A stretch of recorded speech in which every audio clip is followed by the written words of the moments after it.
Hello everyone and welcome. My name is Roberto Corona. I am an Italian anthroposopher and astrologer, and in this video we'll talk about the next lunar eclipse in Virgo that will take place on March 14.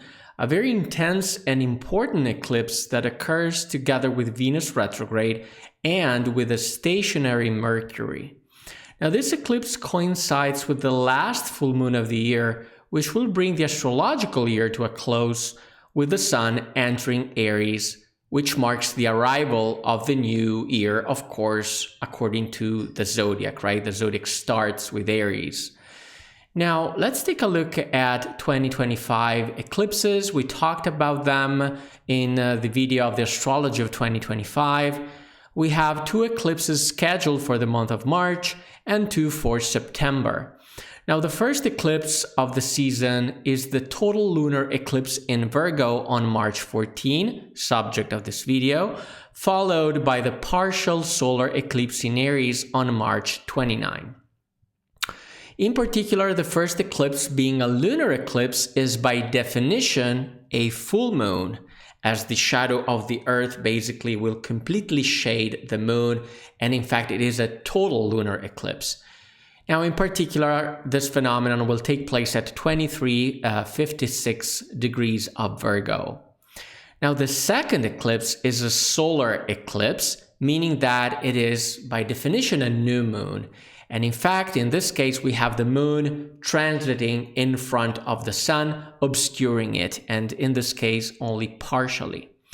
Now, the eclipse will take place at 9 degrees Aries, which is a very busy degree because it is also the degree of the first stationing of Mercury retrograde. So this is the chart of the eclipse. We have a few updates from the last lunation. On March 2nd, Venus goes retrograde. We talked about it in a dedicated video. I'll leave you down below here the link for the video if you want to check it out. And on March the 3rd, Mercury enters Aries. And what's special in this chart about Mercury is that Mercury is stationary. Basically, it's not moving. Mercury is here standing still in the sky.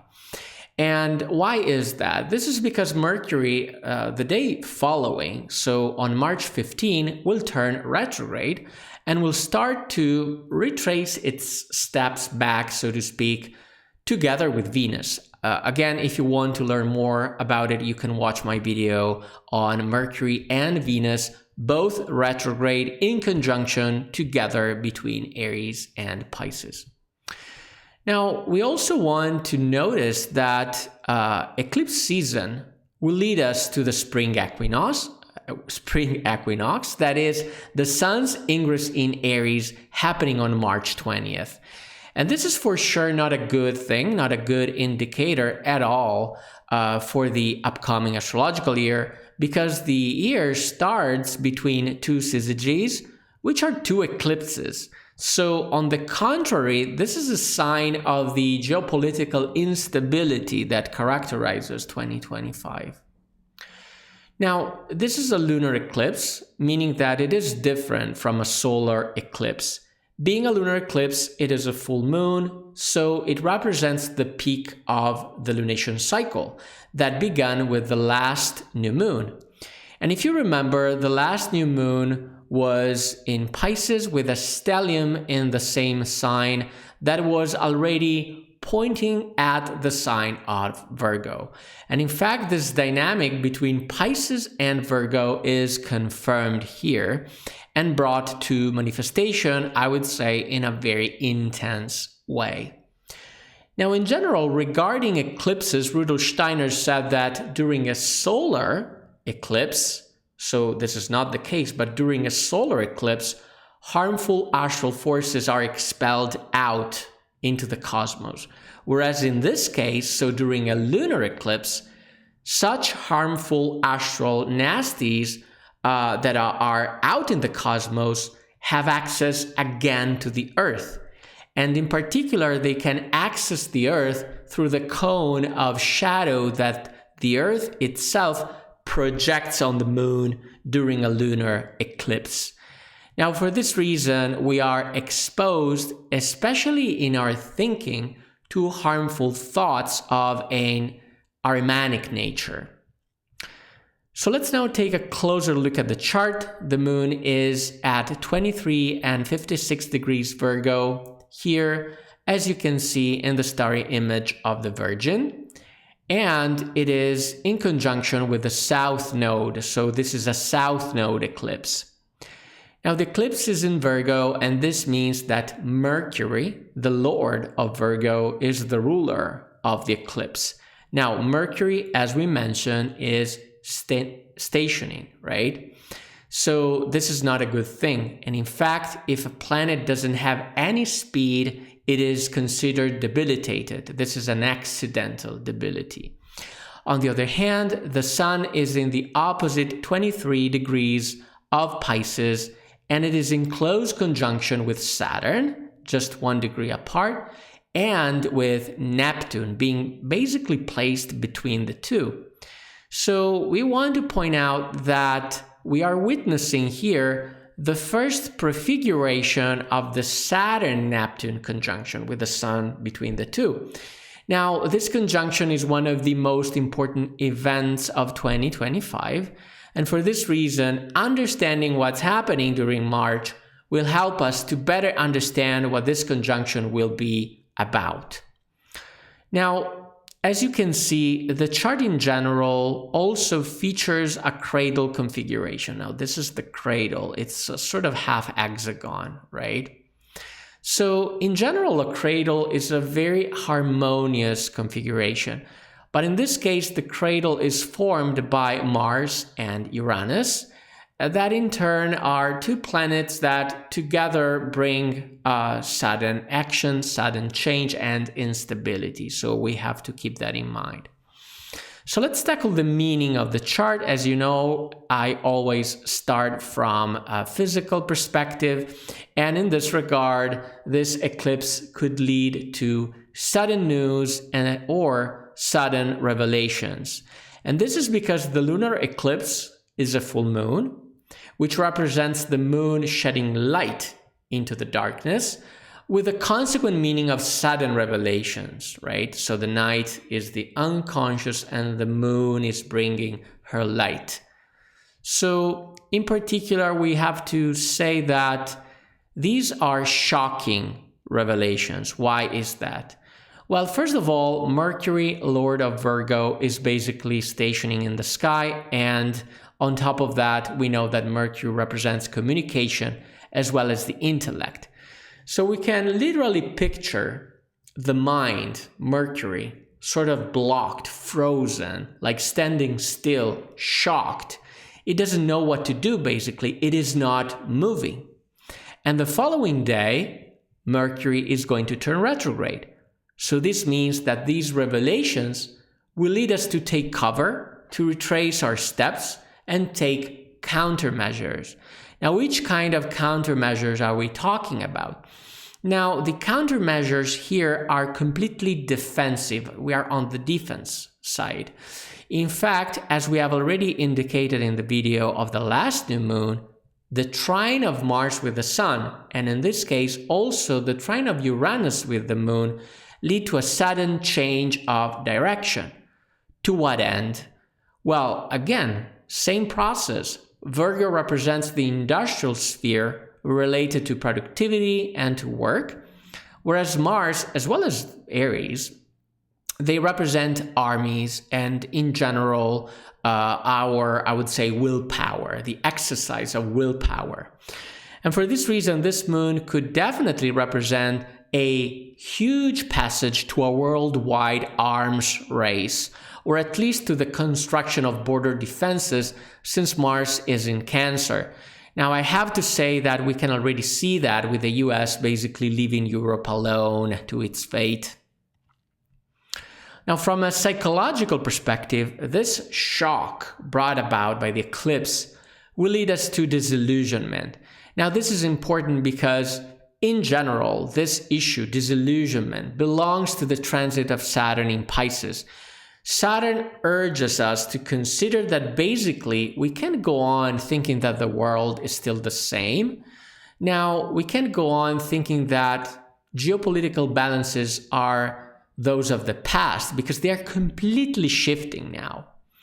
In addition to that, the challenge at a soul level also concerns the effect of negative thoughts. Again, because of the eclipse opens the doors to negative thinking, right?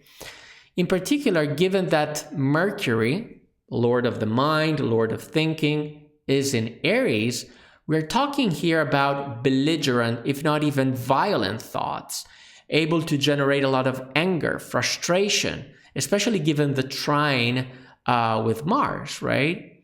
So this could also lead to communication issues. Mercury, again, is about to turn retrograde. You can watch my video about it.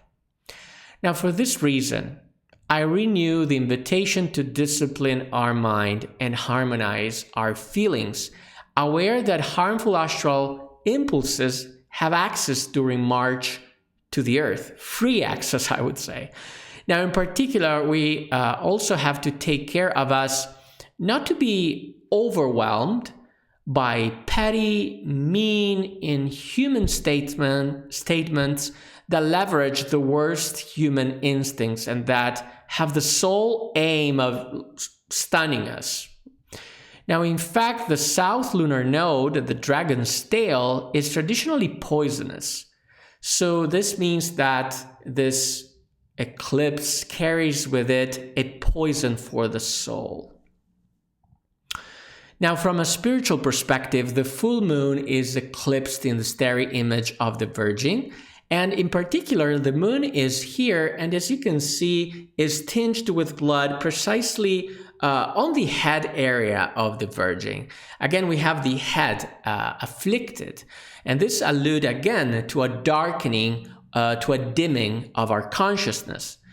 Now, in astrology in particular, this constellation, the Virgin, connected to humanity. This is a human constellation. This is a human figure upside down that you can see here. Now, this constellation is basically represents the relationship of us, of humanity, of human beings, to the Trinitarian principle of the Father. And where is it? This principle is here. All these planets are in the image of Pisces, and Pisces represent the principle of the Father, whereas the opposite constellation, the Virgin, is the way that us, human beings, create a relationship with the Father. Now, what does it mean that Pisces is the constellation of the Father? It is the constellation of the law of the Father, which is known as the law of karma. And for this reason, the Virgin brings to completion within humanity the consequences of this karma. And as we know, usually karma is connected to the lunar nodes and it is released during eclipses. So we have two forces, that of karma on a stellar level with Pisces and karma on a planetary level with the lunar nodes. So this means that we are confronting during March a process that concerns the manifestation of karma within humanity, or in simple words, we have a price to pay here, a karmic reckoning of some kind. Now, in addition to that, we can also notice another configuration at the stellar level. This cradle, this half hexagon that you can see here. Now, this is a sort of cup, a cup that is basically created on a planetary level, and it is basically a cup that receives the forces of the opposite constellation. And what do we find here? The opposite constellation is Scorpio, and this is very, very interesting. Now, in astrology, Scorpio is the constellation of the manifestation of another Trinitarian principle, that of the Holy Spirit. Again, it is not the impulse of the Holy Spirit. It is the way that us, human beings, welcome the Holy Spirit.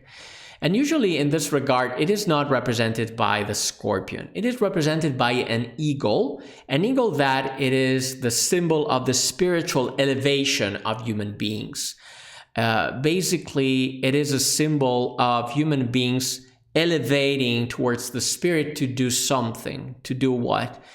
to do basically something about what's happening in the world, and especially embracing a fight against the forces of evil. And for this reason, we have the Scorpion, because Scorpio energies, and especially the stellar impulse of Scorpio, is capable of piercing through evil and really bringing good in this very, very dangerous sphere. Again, if world leaders have a darkened consciousness and increasingly embody inhuman principles, it is we who must fight to restore the balance. And we can also make an observation in this regard if you think about it, because it is happening very, very quickly. A very explosive, I would say, international context is rapidly being created and prepared for another transit that is scheduled for 2025. I'm referring to the trine between Uranus in Gemini and Pluto in Aquarius. And this is huge, because this is basically a trine that represents a popular revolution, people's rebelling, revolts on a global scale. And as you can see, it's almost as if now the powerful are preparing a fertile ground, so to speak, for this revolution, right? For this reason, I think it is a good thing starting centering ourselves more and more in our heart and in our eye. Now let's take a look at the places in the world where the eclipse will be most intense. We can do it using astrocartography. This is very interesting because this technique allows us to see where in the world the eclipse is going to be stronger. And basically we can see here a bunch of lines where the eclipse is going to take place on one of the four angles: ascendant, descendant, midheaven, and IC. Now in red, we can see the ascendant line that fortunately is falling basically in the Pacific. And then in yellow, we have the descendant line that is crossing West Europe. In green, we have the midheaven line, unfortunately falling throughout the United States. And in blue, the IC line that, as you can see, is mainly affecting India. Now, if we compare this chart with the actual path of the eclipse, we can see where the event will be most powerful. And this is an image taken from the website timeanddate.com. And as you can see, the eclipse will be visible from the Americas, part of Europe, from Japan and Australia. And clearly the most serious part of the world concerns the United States, which are going through a very, very dangerous phase. Now, thanks for watching. If you want to support my work, please like this video, subscribe to the channel, turn on the notification bell not to miss out on future astrological insights, especially the next eclipse. I am Roberto Corona. See you in the next video.